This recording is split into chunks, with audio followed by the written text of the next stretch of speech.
I'm with you, the American people.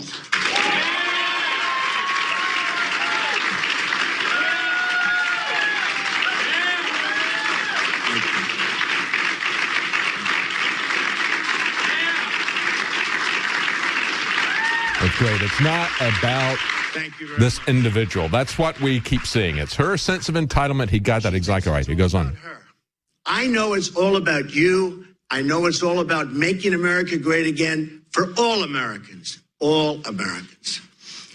Our country lost its way when it stopped putting the American people really first. We have to go back to putting our American people first.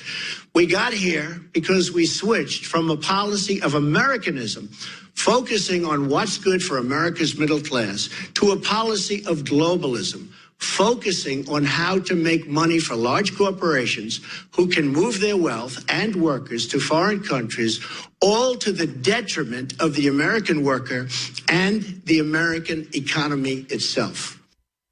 Exactly. Now, what he did was, I think it's brilliant. He took her slogan. She says, her slogan is, I'm with her. He says, no, I'm with you. I'm with the American people. What he could also do is he could take his slogan, Make America Great, and say her campaign is really Make Hillary Great. That's what she's saying. Join, get behind me, make me great. What he's saying is, we are going to take on the globalists. We're going to take back control of our country. We're going to do things that are in the interest of the American people, not in the interest of the elite few who believe that they are entitled to rule over us. And of course, Hillary Clinton perfectly represents those people. That's why conservatives like the National Review, the rest of the GOP establishment are dumping on Trump. They would love to see Hillary Clinton. They are of the same cloth. They want the same things. Let's go to one of our callers here. Chris in Georgia, your comments about Donald Trump's speech today. Go ahead, Chris. Hello, David. Thanks for your commitment to the InfoWar. Well, thank you for calling. What's your comments? I don't think exposing Hillary will change anything because most supporters will still say, at this point, what difference does it make? And I mean, I am the only Trump supporter in my neighborhood, and I asked my neighbors would they vote for Hillary, even if she's indicted, and they said yes because they say the news says Trump is bad, and that's the only source that they get their information from. So I don't think it'll change anything.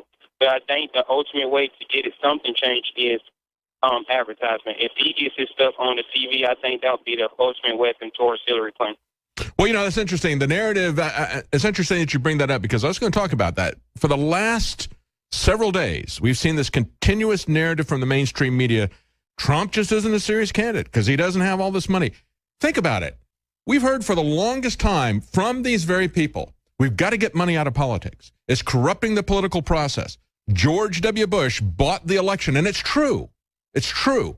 And the only way that you're going to do this is not with some kind of a phony control out of Washington. You got to get the power out of Washington. As long as you've got all this power in Washington, it is going to be a black hole drawing in money because these people who contribute to these politicians like Hillary Clinton can get thousands of % return on their investment. They give them a little bit of money and they get tremendous amount of leverage in crony capitalism.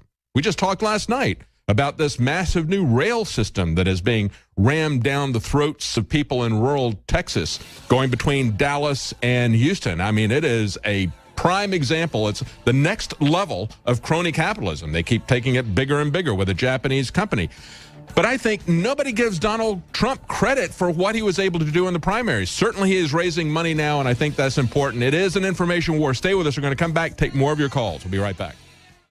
Welcome back to the Alex Jones Show. I'm David Knight. Of course, we had Alex call in and talk about this massive speech that Donald Trump did earlier today. We're going to have another couple of excerpts coming up here. We're going to take your calls as well. The last caller who called in was talking about how important it is for Donald Trump to get out his message with commercials. And I agree. But as I was saying, I think a lot of this narrative that we're seeing from the mainstream media has two parts to it. Number one, they're looking for anything that they can criticize Donald Trump on. They say, well, he hasn't raised money, therefore he's not a serious candidate. Seriously? Seriously? Look at the difference in the number of votes that Donald Trump has gotten versus any other Republican candidate. He's been able to bring people into the process that never voted before. He set a record number of votes. Millions more people voted in the Republican primaries than ever before for any Republican candidate. That's serious. That's a serious candidate. And he did it with the least amount of money. Remember, we were all supposed to be in shock and awe of Jeb Bush's $150 million, his war chest that he put together with Wall Street and foreign governments. And Donald Trump wiped the map with that $150 million shill, Jeb Bush. And I think he can do it with Hillary Clinton as well. But I think it's also very self-serving of the media, because the mainstream media is very upset about this. This is a huge, huge source of income for these people. Now, you know, if you remember back to the 2000 elections, George W. Bush was criticized for buying the election. He spent $200 million to get elected. That's nothing today. You got Obama raising this up to $1 billion. I mean, Hillary will easily spend over $1 billion now. And that is a measure not of what a serious candidate is. That is not a measure of the number of people behind them. That is a measure of the corruption of Washington. Because it's only a few people who are giving that money. Only a few people who can give that kind of money. It is a measure of how out of control and unaccountable the crony capitalism has become in Washington, D.C. So it is no badge of honor to raise tens or hundreds of millions of dollars from Wall Street and foreign governments. And that's what Donald Trump is talking about today. He called her out on that. He called her out on other crimes. And here's one of the, he's talked about crooked Hillary. He's talked about her being a world-class liar today. And here he is talking about corrupt Hillary from today's press conference. Hillary Clinton gave China millions of jobs, and our best jobs, and effectively let China completely rebuild itself. In return, Hillary Clinton got rich. The book Clinton Cash by Peter Schweitzer documents how Bill and Hillary used the State Department to enrich their family and at America's expense. She gets rich, making you poor. Right. Here is a quote from the book. At the center of U.S. policy toward China was Hillary Clinton. At this critical time for U.S.-China relations, Bill Clinton gave her a number of speeches that were underwritten by the Chinese government and its supporters. These funds were paid to the Clintons' bank account directly, while Hillary was negotiating with China on behalf of the United States. Tell me, folks, does that work? She sold out our workers and our country for Beijing. Hillary Clinton has also been the biggest promoter of the Trans-Pacific Partnership, which will ship millions more of our jobs overseas and give up congressional power to an international foreign commission. Now, because I have pointed out why it would be such a disastrous deal, she's pretending that she's against it. She's given and deleted, as you know, and most people have heard about this. Have we ever heard about her deleting anything? No, I don't think so. She deleted the entire record from her book, and deletion is something she really does know something about because she's deleted at least 30,000 emails. Which, by the way, should be able to be found. Yeah, he's absolutely right about that. She says, she was supported of Trans-Pacific Partnership, the transatlantic partnerships. Now she says she's against it. Look, Hillary Clinton's State Department pushed for the Keystone Pipeline harder than anybody in the Democrat Party did. Most of those in the Democrat Party didn't like it. They were worried about the environmental aspects of it. The Republican Party was supporting it because they wanted to get behind the oil industry. And it's a massive crony capitalism issue. It's a massive eminent domain issue, just like this railroad system that's going to be running from Dallas to Houston is, giving a foreign corporation the right to come in and take your property. And that's why on so many of these issues, we see a net wash. We talked about how Donald Trump had used eminent domain, and yet all of the Republican candidates want to give eminent domain to a foreign corporation.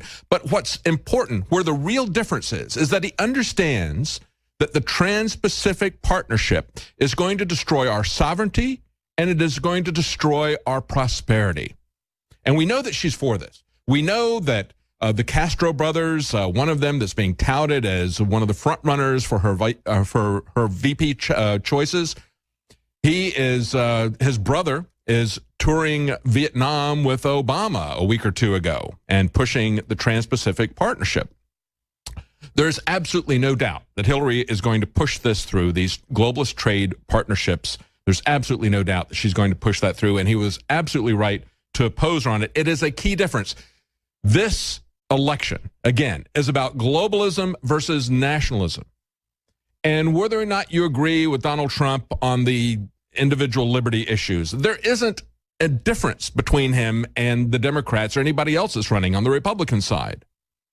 The issue and the only choice that we have here is on the issue of globalism versus nationalism, on these trade treaties, on these open borders issues. And that's where the Republican establishment and the Democrat establishment are joined at the hip, and that is the difference with Donald Trump.